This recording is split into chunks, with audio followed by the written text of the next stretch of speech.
Hello दोस्तों, कैसे हैं आप सब। स्वागत है आप सभी का कॉमिक वर्ल्ड चैनल पर। तो सबसे पहले आप सभी को दशहरा की हार्दिक शुभकामनाएं। तो चलिए दोस्तों, आज हम शुरू कर रहे हैं टीम एफएमसी की महासंग्राम सीरीज़ की 7वीं कॉमिक्स। इसके पहले की 6 कॉमिक्स आपको टीम एफएमसी की प्लेलिस्ट में मिल जाएंगी, तो वहां जाके आप उसको पढ़ सकते हैं। तो चलिए दोस्तों, शुरू करते हैं महासंग्राम का 7वां भाग।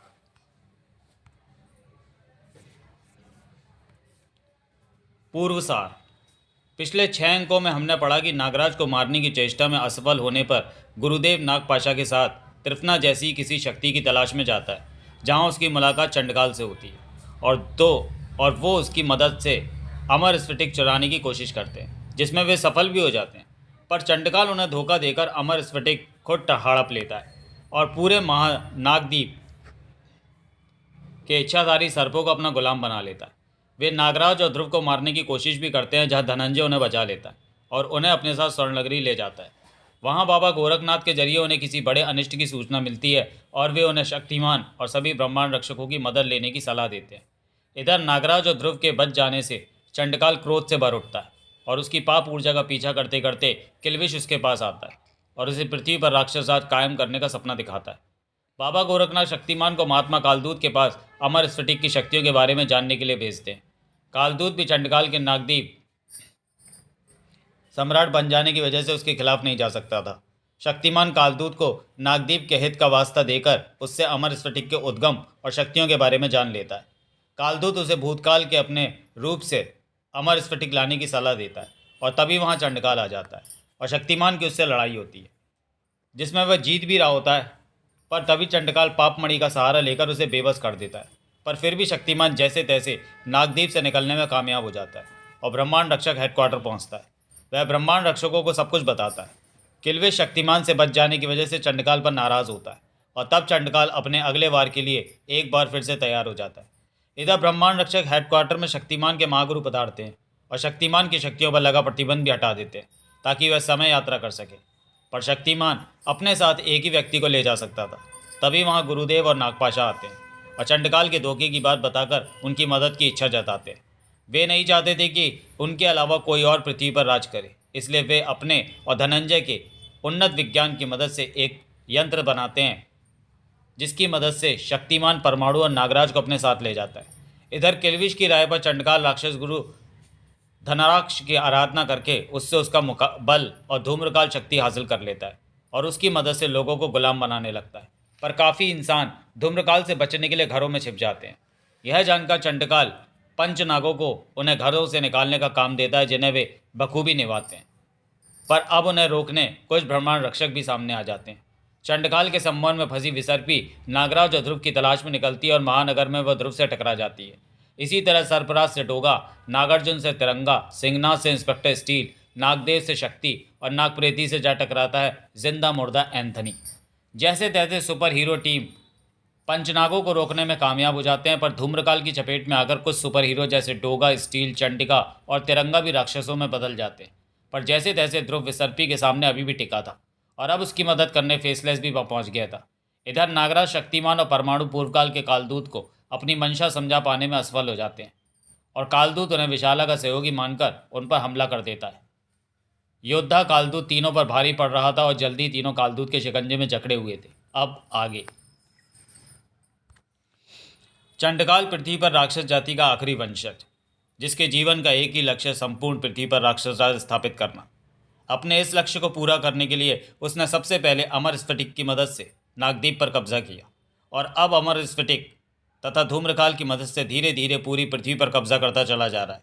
उस चंडकाल की भुट्टी तनी हुई थी और चेहरा क्रोध से तमतमा रहा था।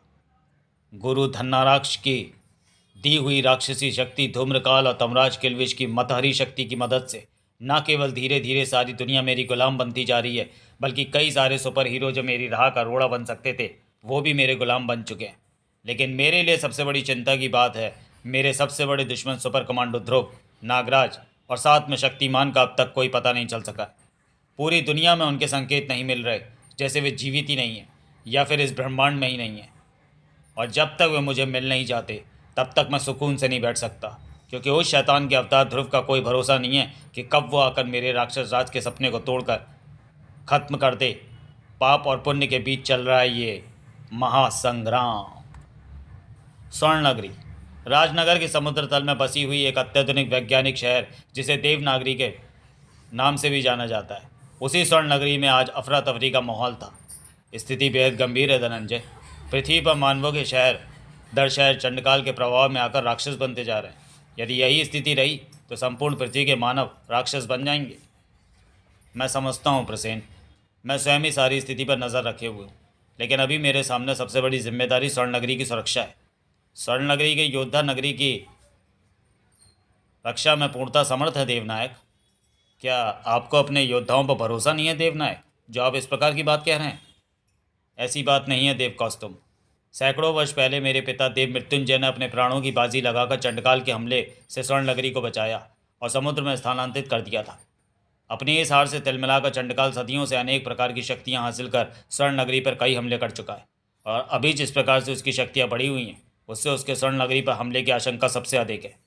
क्योंकि अब न केवल उसके पास इच्छाधारी नागों की सबसे बड़ी शक्ति अमरस्फटिक है, बल्कि काली शक्तियों के शहंशाह तमराज केल्विश का साथ भी है। एक और जहां सभी ब्रह्मांड रक्षक मेरे मित्र सुपर कमांडो ध्रुव के नेतृत्व में उसे रोकने के लिए अपने प्राणों की बाजी लगा रहे हैं, वहीं नागराज और परमाणु शक्तिमान के साथ भूतकाल की यात्रा कर अमर स्फटिक का तोड़ लेने गए हुए हैं। बस देवराज इंद्र से यही प्रार्थना है कि वे सकुशल लौट आए।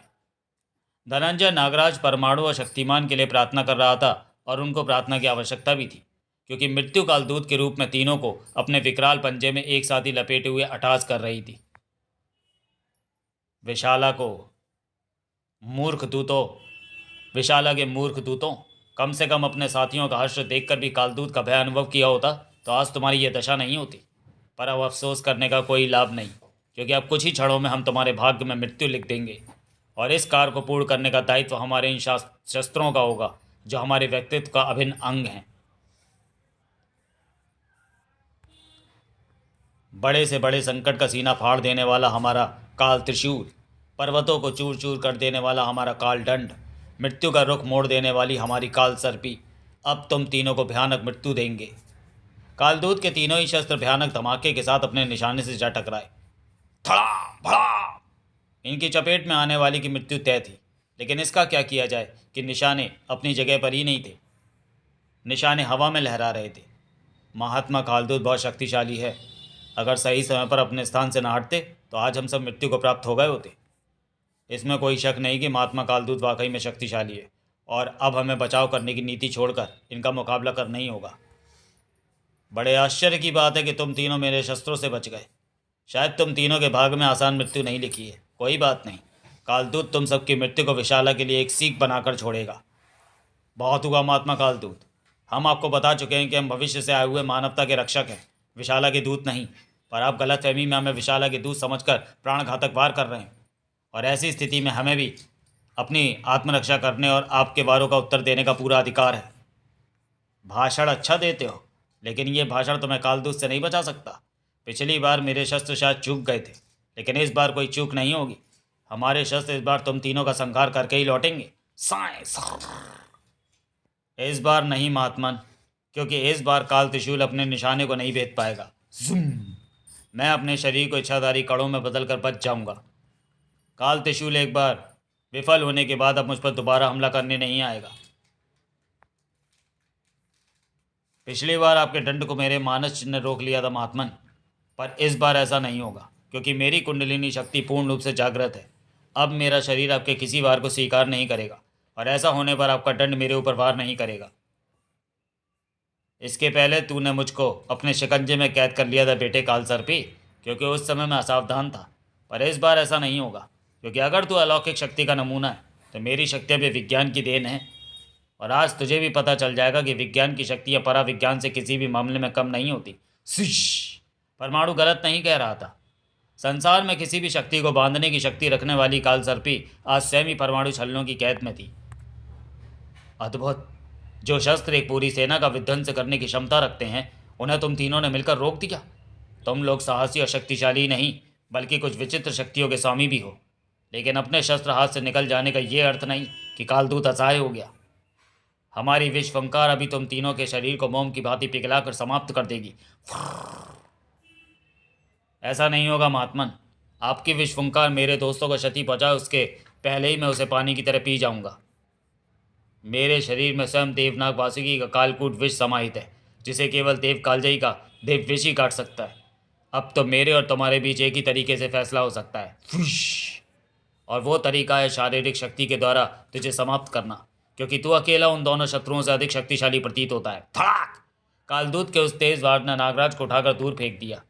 शक्तिमान और परमाणु नागराज की मदद के लिए आगे बढ़े, लेकिन उफ, हथियारों के बिना भी महात्मा कालदूत अत्यंत शक्तिशाली है।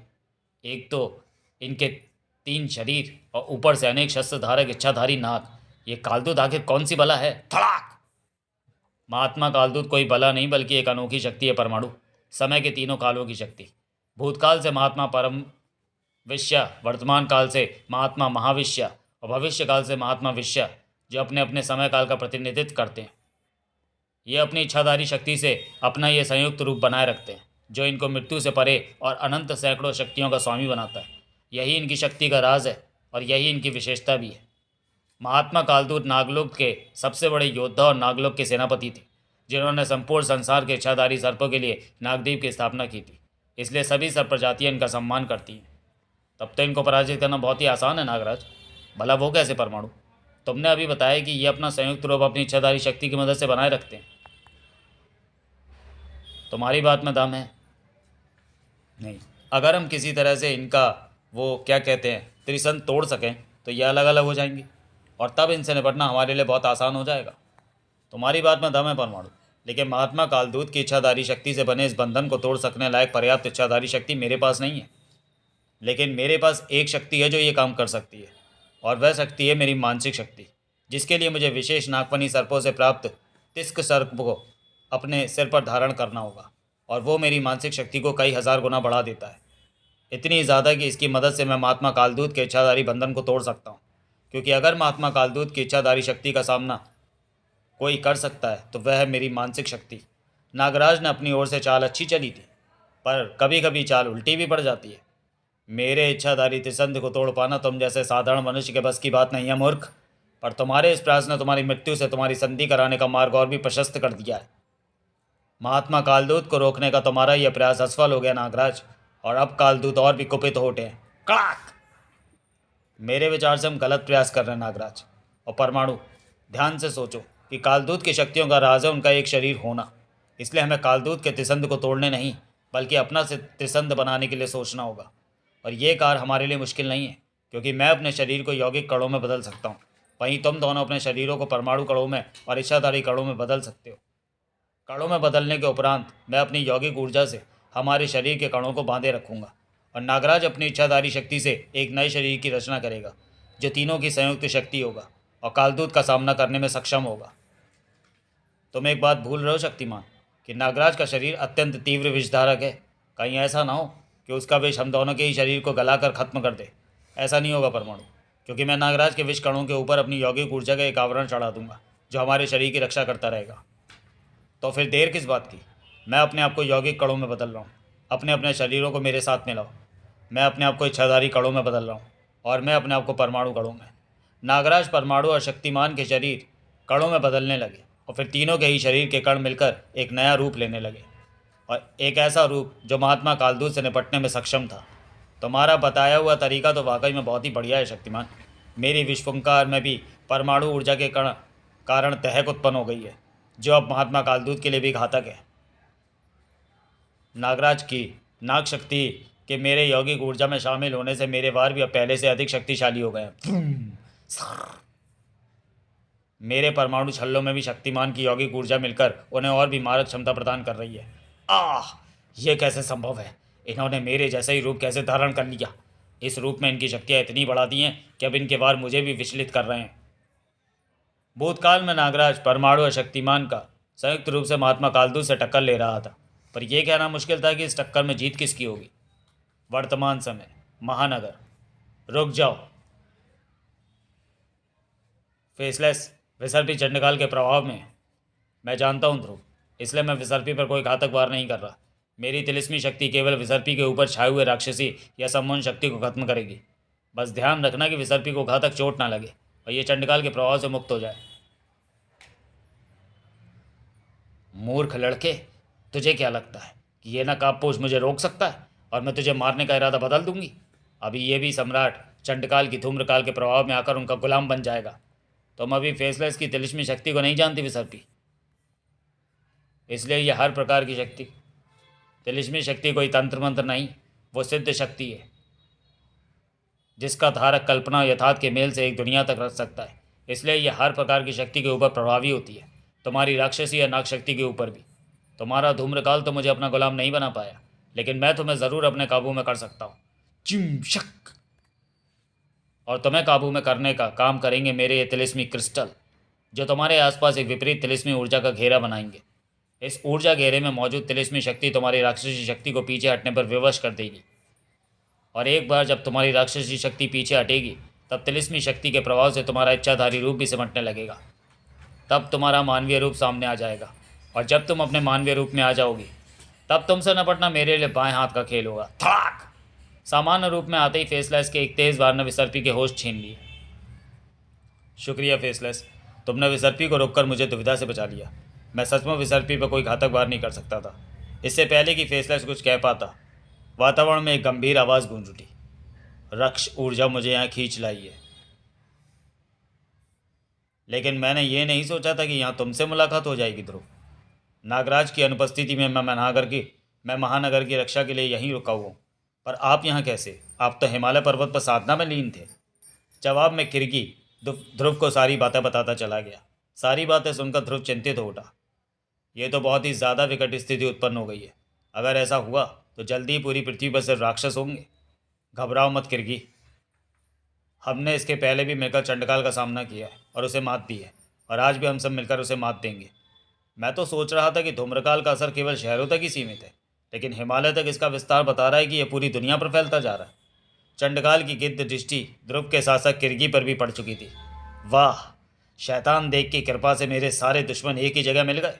अब इनको मारना मेरे लिए आसान है। अब सवाल यह है कि मुझे राक्षस नीति से काम लेना होगा, और राक्षस नीति कहती है कि यदि शत्रु शक्तिशाली है तो उसकी कमज़ोरी पर वार करो, और मानवों की सबसे बड़ी कमज़ोरी होती है उनका दया भाव, उनकी मानवता और उनकी मित्रता। अब सवाल यह है कि इन सभी को ख़त्म करने के लिए मैं अब किसे भेजूंगा, क्योंकि विसर्पी ध्रुव और फेसलेस से लड़कर बेहोश है, और मैं अभी नागदीप छोड़कर जाने का जोखिम नहीं उठा सकता, क्योंकि इस शैतान के अवतार ध्रुव का कोई भरोसा नहीं। वरना जिस तरह मैंने पिछली बार अपना मंत्र दंड और सासुम का लाल हीरा गंवा दिया था, वैसे ही कहीं धूम्रकाल और अमर स्फटिक भी न गंवा बैठूं। सुना है कि मित्रता के लिए ये जान भी दे सकते हैं और जान ले भी सकते हैं, पर तब क्या होगा जब मित्र ही जान लेने पर आतुर हो जाए? तब ये मानव क्या करेंगे? चलो देख लेते हैं। कैसे हो मेरे प्यारे दुश्मनों? राक्षस आज तो इस पृथ्वी पर स्थापित होकर रहेगा। सॉरी, चंडकाल तो आखिर सामने आ ही गया तू। लेकिन अगर तू समझता है कि पूरी पृथ्वी का राक्षस आज स्थापित कर लेगा तो ये तेरी भूल है। राक्षस आज तो इस पृथ्वी पर स्थापित होकर रहेगा लड़के, क्योंकि इस बार मैं पिछली बार वाली गलतियां नहीं दोहराऊंगा। इस बार मैं तुझ पर सीधा वार नहीं करूंगा, बल्कि अपने गुलामों से ही तुझ पर वार कराऊंगा, जैसे पिछली बार विसर्पी ने किया था, और अब करेगा। तेरा धूम्रकाल मुझे अपना गुलाम नहीं बना सकता। चंडकाल, मुझे देवराज इंद्र से वरदान प्राप्त है कि मेरे शरीर पर कोई भी राक्षसी शक्ति असर नहीं करेगी। यही तो तेरी भूल है किरगी, क्योंकि मैंने तुझ पर किसी राक्षसी शक्ति का नहीं, बल्कि मत शक्ति का प्रहार किया है, ब्रह्मांड की सबसे काली सम्मोहन शक्ति का। काली शक्तियों के शहंशाह तमराज किल्विश की काली सम्मोहन शक्ति का, और इसका असर तुझ पर हो गई, क्योंकि ये कोई राक्षसी शक्ति नहीं बल्कि अंधेरे की शक्ति है। उफ, ये मुझे क्या हो रहा है? ऐसा लगता है कि जैसे मेरा मन मस्तिष्क मेरे काबू से बाहर जा रहा है। अब तुम मेरे गुलाम हो किरगी, जाओ खत्म कर दो ध्रुव को। आदेश का पालन होगा स्वामी। किरगी स्वयं अपने हाथों से आपके शत्रु का सिर काट कर आपके पास लाएगा। क्षाक! होश में आओ किरगी, ये तुम क्या कर रहे हो? ये हमें आपस में लड़ाकर मारने की चंडकाल की चाल है, रुक जाओ। किरगी अब तभी रुकेगा जब उसका खड़क तेरा खून पी लेगा लड़के। तो फिर तुम्हें निराशा ही हाथ आएगी किरगी, क्योंकि तुम्हारे खड़क को अपना खून पिलाने का मेरा कोई इरादा नहीं है। तड़ाक! ध्रुव के एक तेज वार ने खड़क को किरगी के हाथों से निकाल दिया, लेकिन इससे किरगी को कोई फर्क नहीं पड़ा। उल्टे किरकी के वार ने ध्रुव को एक सूखे तिनके की तरह उड़ा दिया। भड़ाक! मेरे खड़क के बिना भी मैं शक्तिशाली हूँ लड़के, और इस बात का प्रमाण अभी तुझे मिल जाएगा। मैं तो भूल ही गया था कि किरकी का शरीर वज्र की भांति कठोर है और इसकी शारीरिक शक्ति ही मेरे लिए काफ़ी है। किरकी ने लपक कर अपना खड़क वापस उठा लिया। अपने इष्ट देव को याद कर ले ध्रुव, क्योंकि अब तू उन्हीं के पास जाने वाला है। खड़क धीरे धीरे ध्रुव की गर्दन की ओर बढ़ने लगा और ध्रुव असहाय था, लेकिन खड़क अपने निशाने तक नहीं पहुंच पाया। ये क्या! ध्रुव को बचाने के लिए अब कौन आ गया? ओह, ये तो वही नकाबपोश है जो ध्रुव के साथ था। तू मेरा शत्रु का हिमायती लगता है। मेरा नाम फेसलेस है किरकी, और मेरे होते हुए तुम ध्रुव को मारना तो दूर, उसका बाल बाका तक नहीं कर सकते। इसलिए शत्रु से पहले उसके हिमायती को मारना ज़रूरी है। मैं जानता हूँ कि तुम यौगिक ऊर्जा धारक निंजा योगी हो, और मैं अपनी सीमित तिलिस्मी शक्ति से तुम्हें रोक नहीं सकता। लेकिन यह भी जान लो कि जब तक मैं जीवित हूँ तो मैं ध्रुव तक नहीं पहुँचने दूंगा। तेरा तिलिस्मी ज्ञान घातक है, मगर इतना भी नहीं कि मेरे यौगिक घेरे को पार कर मुझे चोट पहुँचा सके। किरकी की घातक यौगिक ऊर्जा फेसलेस से टकराई और फेसलेस अपने होश खो बैठा। तूने कहा था कि जब तक तू जीवित रहेगा मैं ध्रुव तक नहीं पहुंच सकता, तो चलो, पहले मैं तुम्हें ही अपने रास्ते से हटाऊंगा और फिर देखूंगा ध्रुव को। फेसलेस ने ध्रुव को वापस उठ खड़ा होने का मौका दे दिया था। चंडकाल ने तुमको अपने सम्मान प्रभाव में लेकर मुझे मारने के लिए बहुत बड़ी चाल चली है किरकी। ताक! वो जानता है कि मैं अपने मित्रों पर वार नहीं कर सकूंगा, लेकिन मेरे मित्र उसके प्रभाव में मेरी जान लेकर रहेंगे। लेकिन मैं तुम्हें और नुकसान नहीं पहुंचाने दूंगा। ओह, ये क्या! मेरा वार खिड़की के शरीर के आर पार चला गया। ये मेरी यौगिक ऊर्जा का कमाल है ध्रुव, जिसकी मदद से मैं अपने शरीर को पारभासी बना सकता हूँ, जिससे दुश्मन का वार मुझे क्षति न पहुँचा सके। और मैं चाहूँ तो अपनी यौगिक ऊर्जा से और भी कई वार कर सकता हूँ, जैसे ये विस्फोट करना। फड़ा! किरगी अपनी यौगिक ऊर्जा का उच्चतम स्तर उपयोग में ला रहा है, और यौगिक ऊर्जा को रोकने का मेरे पास कोई तरीका नहीं। एक मिनट, यौगिक ऊर्जा मस्तिष्क से संचालित होती है, और अगर मस्तिष्क प्रभावित हुआ तो ऊर्जा भी खत्म हो जाएगी। भला! मुझे बरसों पुराना तरीका एक बार फिर से काम में लाना होगा, जिससे पहले भी किरगी हारा है, लेकिन परिणाम इस बार ध्रुव के हिसाब से नहीं था। इस बार तुम्हारे ये गैस के कंकड़ मुझ पर असर नहीं करेंगे ध्रुव, क्योंकि मैं अपने खड़क से हवा उत्पन्न कर इन्हें अपने तक नहीं पहुंचने दूंगा। नर्व गैस किरगी तक पहुंचने से पहले हवा में बिखर गई। तो चलिए दोस्तों, वीडियो को यहीं समाप्त करते हैं और मिलते हैं टीम एफएमसी की कॉमिक्स महासंग्राम के दूसरे भाग में अगले वीडियो में। तब तक के लिए धन्यवाद।